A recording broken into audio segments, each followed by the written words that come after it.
पाहुयात राज्यासह देश विदेशातील बातम्या वेगवान स्वरूपात। राहुल गांधींनी सावरकरांबाबत केलेल्या वक्तव्याविरोधात मनसे आक्रमक झाली आहे। भारत जोडो यात्रेला काळे झेंडे दाखवण्यासाठी मनसे आता शेगावला रवाना झाले। मात्र मनसैनिकांनी पोलिसांना चिखलीमध्ये अडवलंय। शेगावकडे निघालेल्या मनसेच्या कार्यकर्त्यांना पोलिसांनी ताब्यात घेतलं। संदीप देशपांडे, नितीन सरदेसाईंना पोलिसांनी ताब्यात घेतलंय। ही कारवाई म्हणजे लोकशाहीची हत्या आहे अशी प्रतिक्रिया नितीन सरदेसाईंनी दिली। काँग्रेसचे खासदार राहुल गांधींना बॉम्बनं उडवून देण्याची धमकी देण्यात आली आहे। इंदूरमधील मिठाईच्या दुकानात हे निनावी धमकीपत्र आलंय, त्यामुळे एकच खळबळ उडाली। राहुल गांधींनी स्वातंत्र्यवीर सावरकरांबद्दल केलेल्या वक्तव्यावरून खासदार अनिल बोंडेंनी घणाघात केलाय। राहुल गांधींचा डीएनए तपासला पाहिजे, कारण खराच भारतीय स्वातंत्र्य मिळवून देणाऱ्यांबद्दल असं बोलूच शकत नाही अशी बोचरी टीका अनिल बोंडेंनी राहुल गांधींवरती केली। भाजपच्या चित्रा वाघ यांनी सुद्धा राहुल गांधींवरती जोरदार टीकास्त्र सोडलं। इंदिरा गांधींनी सावरकरांबद्दल गौरवोद्गार काढले, मात्र राहुल गांधी सावरकरांवरती आरोप करतायत। म्हणजे राहुल गांधी स्वतःच्या आजीला इंदिरा गांधींना खोटं पाडतायत का, असा सवाल चित्रा वाघ यांनी केला। सावरकरांचे नातू रणजित सावरकर मोठा गौप्यस्फोट करणार आहेत। संध्याकाळी पत्रकार परिषद घेत राहुल गांधींचे आरोप पुराव्यासह ते खोडून काढणार आहेत। सावरकरांच्या मुद्द्यावरून मवियात फूट पडण्याची चिन्ह आहेत। राहुल गांधी जर असेच सावरकरांवरती टीका करत राहिले तर मवियात फूट पडू शकते, असा इशाराच संजय राऊतांनी केला। सावरकरांवरती टीका ही प्रसिद्धीसाठी केली जात असून ते आमच्यासाठी वंदनीय आहेत। भारत जोडो यात्रा काढणाऱ्या राहुल गांधींनी का सावरकरांचा विषय काढला, असा सवाल सुद्धा संजय राऊतांनी केला। संजय राऊतांनी मवियामध्ये फूट पडण्याबाबत केलेले वक्तव्य म्हणजे उशिरा आलेलं शहाणपण असल्याची प्रतिक्रिया आमदार नरेंद्र भोंडेकरांनी दिली आहे। उशिरा का होईना संजय राऊत आणि त्यांच्या सहकाऱ्यांना शहाणपण आलं, असा टोला भोंडेकरांनी लगावला। स्वातंत्र्यवीर सावरकरांबाबत केलेल्या वक्तव्याविरोधात राहुल गांधींवर गुन्हा दाखल करण्याची मागणी भाजयुमोने केली आहे। गणेशपेठ पोलीस स्टेशनमध्ये भाजप पदाधिकाऱ्यांनी पोलीस निरीक्षकांना निवेदन देत गुन्हा दाखल करण्याची मागणी केली। पुण्यात काँग्रेस भवनाजवळील वाहनावरती असलेल्या राहुल गांधींच्या फोटोला काळं फासण्यात आलं, तसंच नेहरूंनी माफी मागितल्याचे पोस्टर्स लावण्यात आले। या प्रकरणी पुणे पोलिसांनी भाजपच्या 15 कार्यकर्त्यांना ताब्यात घेतले।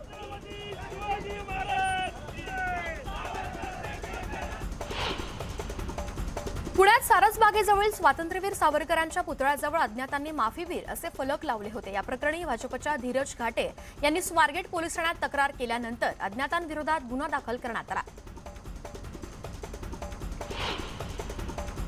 राहुल गांधींनी सावरकरांबाबत केलेल्या वक्तव्याच्या विरोधात भाजप, बाळासाहेबांची शिवसेना, मनसेचे कार्यकर्ते आक्रमक झाले। तिन्ही पक्षाच्या कार्यकर्त्यांनी भगूर गावातील सावरकरांच्या पुतळ्याला दुग्धाभिषेक केला।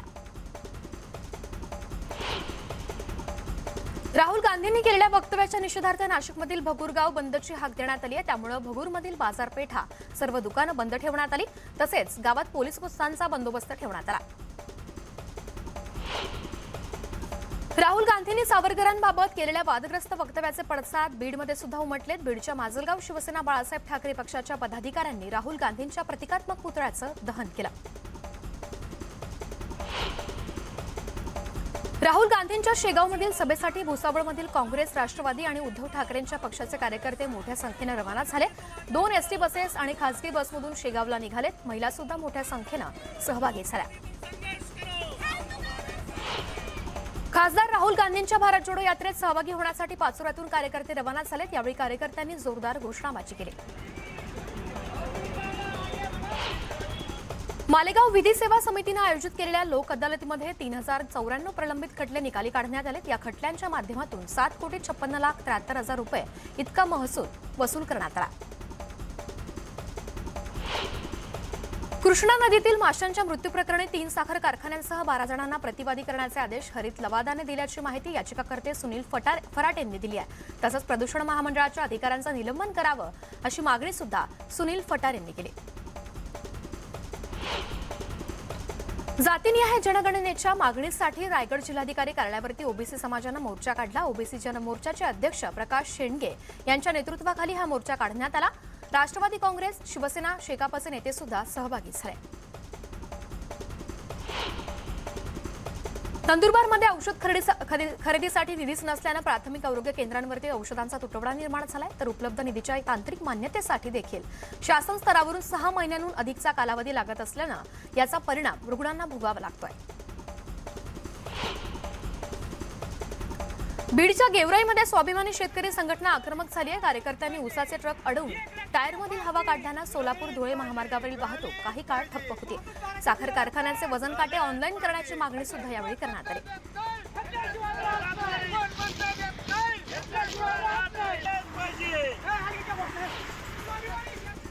सिंधुदुर्गातील डिगस सोरगेवाडी धरण परिसर सध्या मद्यपींचा अड्डा बनलाय। परिसरात सर्वत्र दारूच्या बाटल्यांचा खच पडल्यानं पर्यावरण प्रेमींनी नाराजी व्यक्त केली। दमन बनावटीच्या दारूची अवैधरित्या गुजरातमध्ये वाहतूक करणाऱ्यांवरती मनोर पोलिसांनी कारवाई केली। या कारवाईत टेम्पोसह 4,35,000चा दारूसाठा जप्त करण्यात आला आणि टेम्पो चालकाला ताब्यात घेतलाय। मालवाहतूक करणाऱ्या गाडीच्या चालकांना दारूच्या नशेत कंटेनरला धडक दिल्यानं नारायणगाव इथल्या पाटे खैरेमळा चौकात भीषण अपघात झाला। या अपघातामुळे पुणे नाशिक महामार्गावरील वाहतूक काही काळ ठप्प झाली होती, मात्र वाहतूक पोलिसांनी महामार्गावरील वाहतूक पुन्हा सुरळीत केली। मनमाडमधील एफसीआय गोडाऊनमुळे रुग्णवाहिकांना तसेच शाळेत जाणाऱ्यांना विद्यार्थ्यांना प्रवासात अडचण येते। गोडाऊनमधून धान्य घेण्यासाठी शेकडो ट्रक मुख्य रस्त्यावर थांबत असल्यानं वाहतूक कोंडी होती, त्यामुळे ट्रक थांबण्याची व्यवस्था रस्त्याऐवजी मैदानात करावी अशी मागणी केली जाते। श्रद्धा वालकर हत्येप्रकरणी आता नवी माहिती समोर आली आहे। आफताबनं श्रद्धाच्या मृतदेहाचे 35 नव्हे तर 16 तुकडे केल्याचं दिल्ली पोलिसांच्या सूत्रांकडून समजतंय। या प्रकरणी पोलीस आफताबची कसून चौकशी करतायत। श्रद्धा वालकर हत्येप्रकरणी दिल्ली पाठोपाठ गुरुग्राममध्ये सुद्धा पोलीस पुरावे शोधतायत। गुरुग्रामच्या मॉलसरी अव्हेन्यू मेट्रो स्टेशन जवळ पोलिसांचं सर्च ऑपरेशन सुरू असल्याची माहिती सूत्रांकडून मिळते। इस्रोनं आणखी एक इतिहास रचलाय। भारताने पहिलं खासगी रॉकेट लॉन्च केलंय। भारताचं पहिलं खासगी रॉकेट विक्रम एस सतीश धवन अंतराळ केंद्रातून अवकाशात झेपावलं। दहशतवाद विरुद्ध संपूर्ण जगानं एकत्रित येण्याची गरज असल्याचं मत पंतप्रधान नरेंद्र मोदींनी मांडलं। दहशतवाद आपल्या दारापर्यंत येईपर्यंत वाट पाहू शकत नाही असं सुद्धा मोदींनी ठणकावून सांगितलं। फारुख अब्दुल्ला यांनी जम्मू काश्मीर नॅशनल कॉन्फरन्स पक्षाचं अध्यक्षपद सोडण्याचा निर्णय घेतलाय। श्रीनगरमध्ये कार्यकर्त्यांना संबोधित करताना फारुख अब्दुल्ला यांनी ही घोषणा केली। 5 डिसेंबरला पक्षाच्या नव्या अध्यक्षांची निवड होणार आहे। गुजरात विधानसभा निवडणुकीसाठी भाजपनं कंबर कसली असून हायटेक प्रचार केला जातोय। नागरिकांना रोबोटद्वारे पत्र वाटण्यात येत आहेत।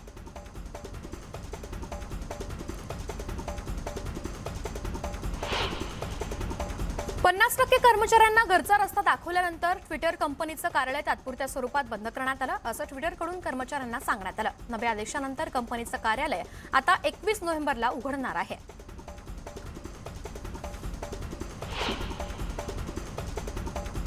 बुलेटिनमध्ये एक छोटासा ब्रेक, कुठे जाऊ नका, पाहत रहा न्यूज 18 लोकपाल।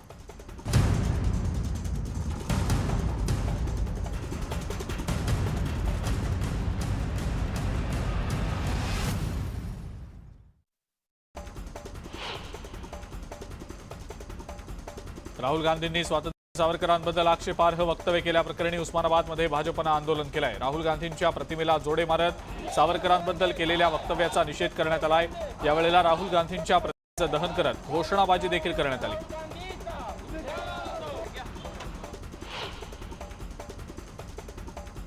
शिर्डीमध्ये साई दैनंदिनी आणि साईबाबा दिनदर्शिका भाविकांसाठी अल्प दरात उपलब्ध करण्यात आलेली आहे। साईबाबा संस्थानच्या मुख्य कार्यकारी अधिकारी भाग्यश्री बनायत आणि अन्य अधिकाऱ्यांच्या उपस्थितीत हा प्रकाशन सोहळा पार पडला। नंदुरबारमध्ये आदिवासी विकास विभागाच्या मुलांच्या वसतिगृहात राहणाऱ्या तरुणानं लालबारी इथं रेल्वे रुळावर आत्महत्या केल्याची घटना घडलेली आहे। शवविच्छेदनानंतर तरुणाचा मृतदेह नातेवाईकांच्या ताब्यात दिला गेला असून आत्महत्येमागचं कारण अद्याप अस्पष्ट आहे।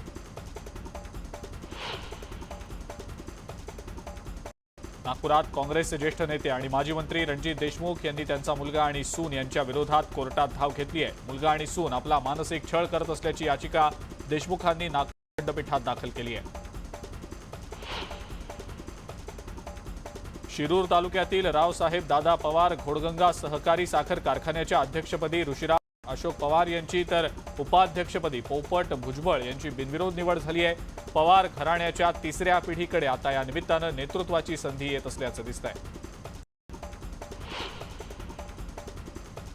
धुळे जिल्ह्यामध्ये पारा घसरलाय. जिल्ह्यात 9 अंश सेल्सिअस तापमानाची नोंद झाली असून यंदाच्या हंगामातलं हे निच्चांकी तापमान आहे.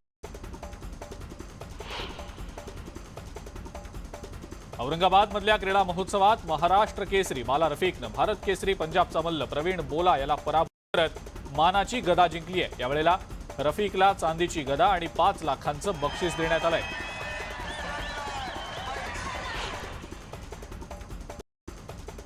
जागतिक महिला दिनाप्रमाणे 19 नोव्हेंबरला जागतिक पुरुष दिन सुद्धा साजरा करण्यात यावा अशी मागणी औरंगाबादमधल्या पत्नी पीडित पुरुष आश्रमानं केली आहे. त्यांनी या संदर्भात औरंगाबादच्या जिल्हाधिकाऱ्यांना निवेदन सुद्धा दिलेलं आहे. सांगलीमध्ये स्वाभिमानी शेतकरी संघटनेकडनं दिलेल्या बंदचा दुसरा दिवस आहे. दुसऱ्या दिवशी काही ठिकाणी सुरू असलेली ऊसतोड बंद झालेली आहे, तर उदगीर साखर कारखान्यावर 100 ते 150 ट्रॅक्टर कार्यकर्त्यांनी अडवलेले आहेत. पालघरमधल्या शेतकऱ्यांना किमान आधारभूत किंमत खरेदी योजनेअंतर्गत धान आणि भरड धान्य खरेदीसाठी 30 नोव्हेंबरपर्यंत ऑनलाईन नोंदणी करता येणार आहे. नोंदणीसाठी मुदतवाढ केल्यानं शेतकऱ्यांना आता मोठा दिलासा मिळाला आहे. उस्मानाबादमध्ये थकीत एफआरपीसाठी स्वाभिमानी शेतकरी संघटनेच्या कार्यकर्त्यांनी आंदोलन केलं. यावेळेला ऊस वाहतूक करणारे ट्रॅक्टर कार्यकर्त्यांनी रोखून धरले होते. रत्नागिरीमध्ये हवामानातल्या बदलामुळे आंबा बागायतदार हवालदिल झाले. ढगाळ हवामानामुळे आंब्याच्या झाडांवर तुडतुड्यांचा प्रादुर्भाव झालाय.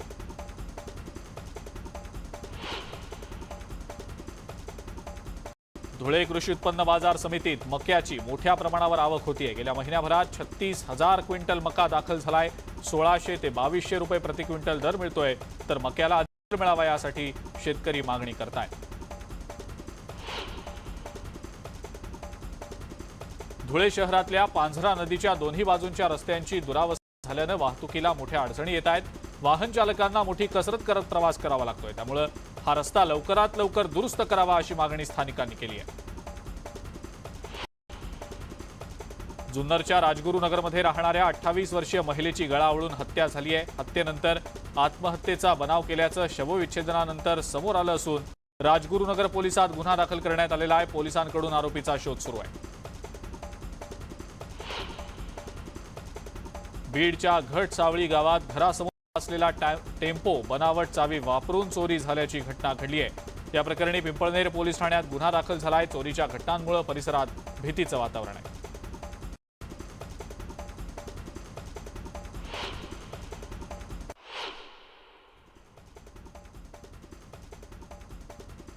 सावरकरांचं झालं तेव्हा इंदिरा गांधींनी देशाचं मोठं नुकसान झालं असं म्हटलं होतं. मग आता राहुल गांधी सावरकरांवर टीका करून नेमका कोणता उद्देश साध्य करू पाहतायत असा सवाल मनसेचे नेते नितीन सरदेसाई यांनी उपस्थित केला आहे.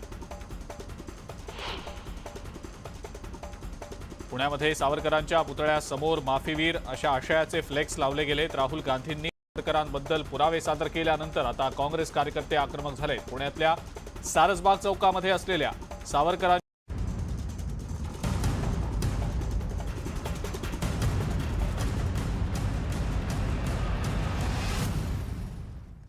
ब्रेकनंतर आपलं पुन्हा एकदा स्वागत. पाहूयात इतरही काही बातम्या वेगवान स्वरूपात.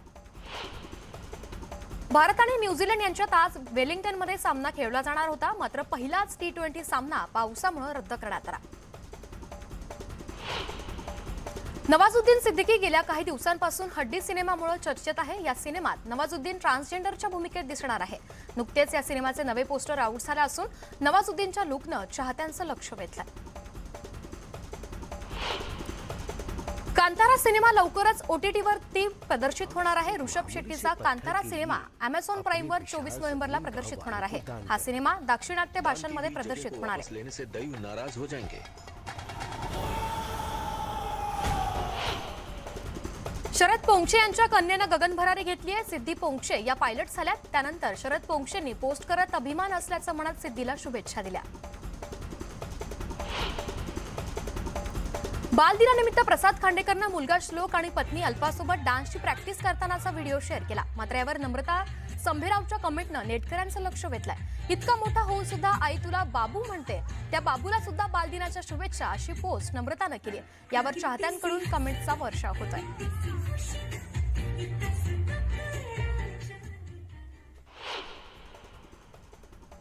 या बातम्यांसह बुलेटिनमध्ये वेळ झाली इथेच थांबण्याची। ताज्या बातम्या आणि घडामोडींसाठी पाहत रहा न्यूज 18 लोकमत।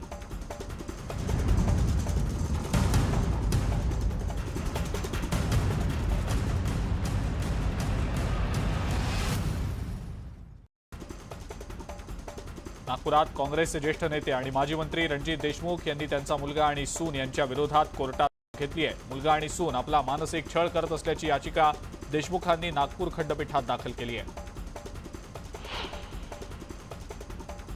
शिरूर तालुक्यातील रावसाहेब दादा पवार घोडगंगा सहकारी साखर कारखान्याच्या अध्यक्षपदी ऋषिराज अशोक पवार यांची तर उपाध्यक्षपदी पोपट भुजबळ यांची बिनविरोध निवड झाली आहे। पवार घराण्याच्या तिसऱ्या पिढीकडे आता या निमित्तानं नेतृत्वाची संधी येत असल्याचं दिसतंय। धुळे जिल्ह्यामध्ये पारा घसरलाय। जिल्ह्यात 9 अंश सेल्सिअस तापमानाची नोंद झाली असून यंदाच्या हंगामातलं हे निच्चांकी तापमान आहे। औरंगाबादमधल्या क्रीडा महोत्सवात महाराष्ट्र केसरी बाला रफिकनं भारत केसरी पंजाबचा मल्ल प्रवीण बोला याला पराभूत करत मानाची गदा जिंकली आहे। यावेळेला रफिकला चांदीची गदा आणि 5 लाखांचं बक्षीस देण्यात आलंय।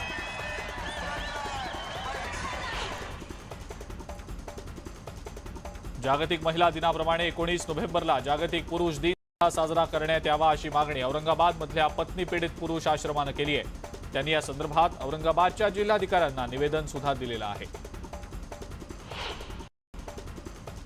सांगलीमध्ये स्वाभिमानी शेतकरी संघटनेकडनं दिलेल्या बंदचा दुसरा दिवस आहे। दुसऱ्या दिवशी काही ठिकाणी सुरू असलेली ऊसतोड बंद झालेली आहे, तर उदगीर साखर कारखान्यावर 100-150 ट्रॅक्टर कार्यकर्त्यांनी अडवलेले आहेत। पालघरमधल्या शेतकऱ्यांना किमान आधारभूत किंमत खरेदी योजनेअंतर्गत धान आणि भरड धान्य खरेदीसाठी 30 नोव्हेंबरपर्यंत ऑनलाईन नोंदणी करता येणार आहे। नोंदणीसाठी मुदतवाढ केल्यानं शेतकऱ्यांना आता मोठा दिलासा मिळाला आहे। उस्मानाबादमध्ये थकीत एफआरपीसाठी स्वाभिमानी शेतकरी संघटनेच्या कार्यकर्त्यांनी आंदोलन केलं। यावेळेला ऊस वाहतूक करणारे ट्रॅक्टर कार्यकर्त्यांनी रोखून धरले होते। रत्नागिरीमध्ये हवामानातल्या बदलामुळे आंबा बागायतदार हवालदिल झाले। ढगाळ हवामानामुळे आंब्याच्या झाडांवर तुडयांचा प्रादुर्भाव झालाय।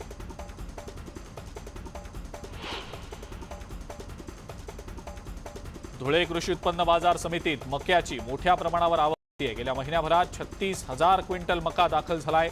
1600 ते 2200 रुपये प्रति क्विंटल दर मिळतोय, तर मक्याला अधिक दर मिळावा यासाठी शेतकरी मागणी करतायत।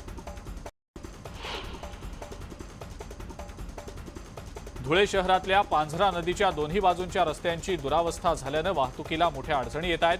वाहन चालकांना मोठी कसरत करत प्रवास करावा लागतोय, त्यामुळे हा रस्ता लवकरात लवकर दुरुस्त करावा अशी मागणी स्थानिकांनी केली आहे।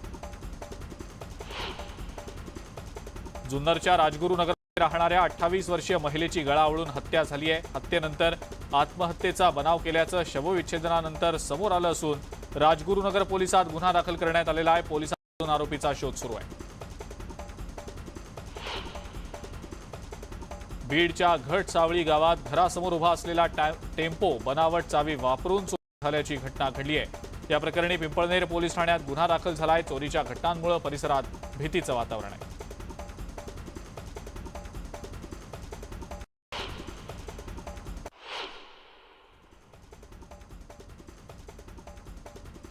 सावरकरांचं नुकसान झालं तेव्हा इंदिरा गांधींनी देशाचं मोठं नुकसान झालं असं म्हटलं होतं। मग आता राहुल गांधी सावरकरांवर टीका करून नेमका कोणता उद्देश साध्य करू पाहतायत असा सवाल मनसेचे नेते नितीन सरदेसाई यांनी उपस्थित केलाय।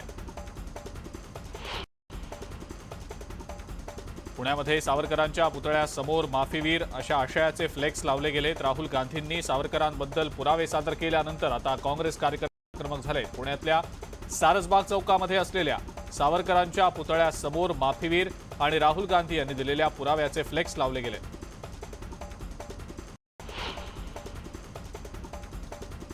राहुल गांधींनी सावरकरांवर केलेल्या वक्तव्यानंतर आता चांगलाच वाद पेटलाय। मनसेनं या वादात उडी घेतली आहे। भारत जोडो यात्रेदरम्यान राहुल गांधींची सभा होतीये आणि या सभेत राहुल गांधींना काळे झेंडे दाखवा असे आदेश मनसे प्रमुख राज ठाकरेंनी दिले.